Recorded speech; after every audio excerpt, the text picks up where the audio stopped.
Hi friends, how are you? Today you need nothing in front of you. You don't need to take out your work. You just get to listen and enjoy because we're going to start a little read aloud. We decided that it might be just fun and relaxing for you to listen. I know Mrs. Morse has already posted a few videos. She's been doing some picture books. But a lot of you are used to and probably miss when Miss Donahue and I, right after lunch, would do a little read aloud for you. So we all found a book. We all have it in our homes. Miss Morse was nice enough to go out and buy it and bring it to all of us. It's called Classroom 13. And it sounded really funny. There's actually 3 big stories in this one big book.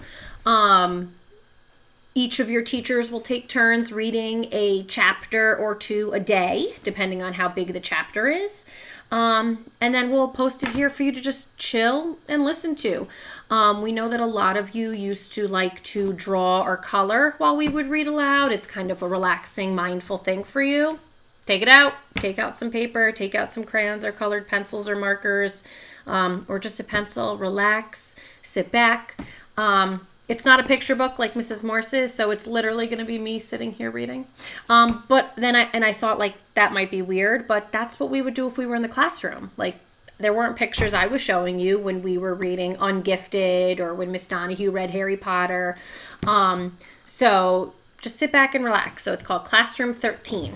Okay. Chapter 1 is called Unlucky Miss Linda.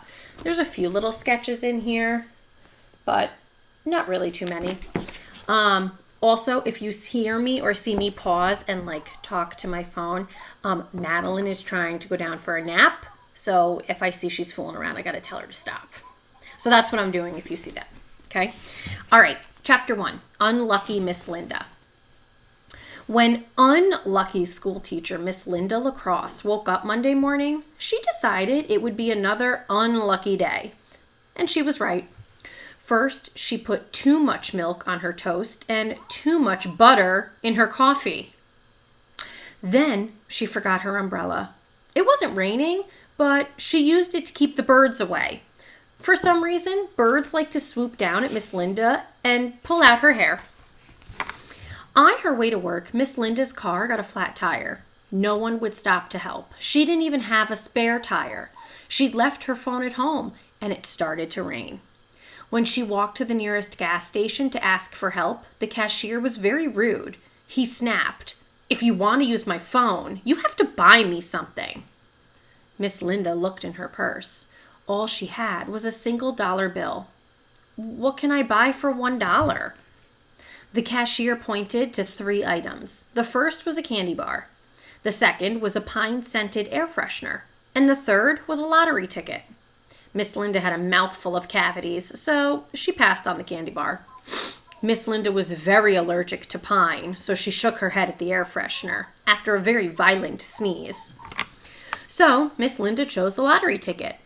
Being unlucky, she tossed it in her purse without a second thought. She would not win. She never won anything. After Miss Linda paid for the lottery ticket, the cashier let her use his phone to call a tow truck and a taxi. When Miss Linda finally got to her school, she was soaking wet and very late. The principal gave her the evil eye as she rushed down the hall in her heels, click, clack, click, clack, click, clack, all the way to her classroom. Her classroom was number 13, which, if you don't know, is a very unlucky number. "Oh, students, I apologize terribly for being terribly late," Miss Linda said. "I've had quite the terrible morning." Of her 27 students, 26 of them were present. Santiago Santos was at home with the sniffles. The poor child was sick more often than not. Of the 26 students who were in class, only 24 of them were awake. Of those 24, 7 were playing video games on their phones, and of the 17 left, 4 were gossiping, which is not nice, and 3 were drawing pictures of butts, which is hilarious. Of the 10 students left, 4 were playing on the internet, 3 were talking about TV shows, 2 were reading comic books, and 1 was picking her nose. She could almost get the booger, but it was just out of reach. But of all 27 students, none of them were happy that their teacher was here. They were hoping for an entire day of goofing off. Well, except Olivia. Olivia raised her hand, but spoke without waiting to be called on. "Can we start today's lesson already? I'm eager to learn." Olivia was very smart, but she was also very rude. Of course, Miss Linda said. She pushed her glasses up on her nose and tried to straighten her damp hair, which was a mess because of the birds. "What shall we learn about today? Let's start with current events." "My dad says the only important news in the world right now is the lottery," says Isabella. She had a horse on her shirt, a horse on her backpack, and a horse barrette in her hair. Can you tell she liked horses? "Right now, the lottery is worth $28 billion. "Oh my," Miss Linda said. She wrote 28 billion, with all those zeros, on the board. "That is a very big number indeed. After all, it has 9 zeros. $28 billion is a lot of money. Who would like to do some math?" "Boo!" shouted some of the students. "C'est ça tout ni?" shouted Hugo, who was from France and only spoke in French. Miss Linda remembered her lottery ticket and pulled it out of her purse. "Let's make it fun then. This morning, I bought a lottery ticket. This lottery ticket cost $1. If I win $2 billion, what percent is that?" Only Olivia raised her hand. "Do you think you'll win?" Ximena asked. "I hear the odds of winning the lottery are less likely than the odds of getting struck by lightning." "I've heard the same thing," Miss Linda said. "It's much more likely that I'll get struck by lightning than win the lottery. After all, I am very unlucky." "If you win, can I have some of the money?" asked Fatima. "Ooh, me too," said Jaden Jason James, who other students called Triple J. All the students wanted some of the lottery money. Miss Linda shrugged. "I tell you what, class, if I do win, which is very unlikely, I promise to split my earnings evenly with every single one of you." All the students in classroom 13 shouted, "Really?" Except Hugo. He shouted, "Sacre bleu!" "Of course," Miss Linda said. "I made a promise and I must keep my word." The students hopped up from their desks and huddled together in the middle of the class, whispering among themselves. Finally, they returned to their seats and Ethan Earhart spoke up. "Miss Linda, we value your word, but we would feel much more comfortable with your promise if we could get it in writing. Would you mind signing a contract and pinky swearing to share the money if you win?"